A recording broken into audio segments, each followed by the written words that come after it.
we have heard that 500,000 children have died. I mean, that's more children than died in Hiroshima. And you know, is the price worth it? I think this is a very hard choice, but we think the price is worth it. The U.S.-led war in Iraq has claimed more than 400,000 lives, along with forced migration, killing 55,000 more. This, according to a survey of 2,000 randomly selected households across Iraq, a study taking more than 2 years to complete, and it's been called the most rigorous one of its kind to date.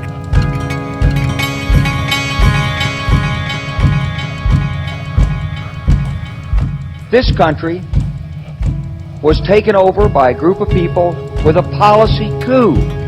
Wolfowitz and Cheney and Rumsfeld, and you could name a half dozen other collaborators from the Project for a New American Century.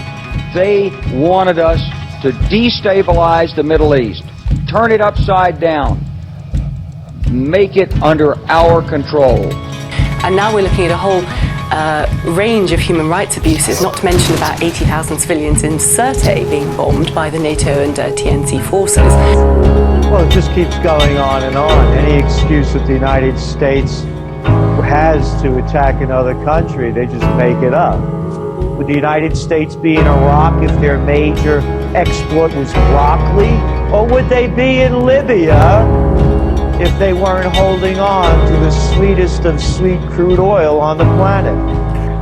NATO's a code word for the United States. They've changed the language. When people get killed or there are strikes in Afghanistan that kill innocent people, they always use the term NATO. It's mostly the US. Foreign journalists have been taken to see several destroyed buildings in a village near the town of Zitan, which Libyan officials say were hit by NATO airstrikes. They claim at least 85 civilians were killed in the worst non-combatant death toll since NATO began its campaign. Unconfirmed reports say at least 33 children were among the dead.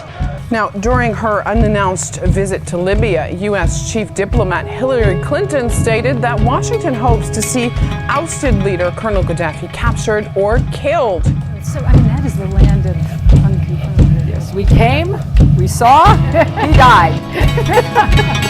This is a memo that describes how we're going to take out 7 countries in 5 years, starting with Iraq and then Syria, Lebanon, Libya, Somalia, Sudan, and finishing off Iran. A new report says the nearly 5-year-long Syrian conflict has killed 470,000 people. The Guardian newspaper reported the figures from the Syrian Center for Policy Research.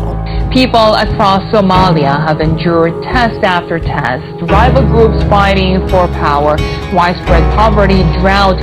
Now, aid workers with the United Nations say more than 250,000 people died in a famine over the past few years.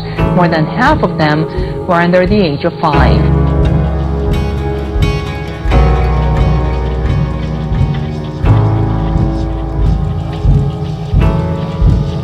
The most recent figure of 200,000 deaths was based on a 2-year-old study by the World Health Organization. Holmes' new figures suggest as many as 300,000 have died in Darfur. He says it's not based on scientific analysis, only extrapolation of the old figure, meaning it could be higher. On top of that, 2 million people have been driven from their homes.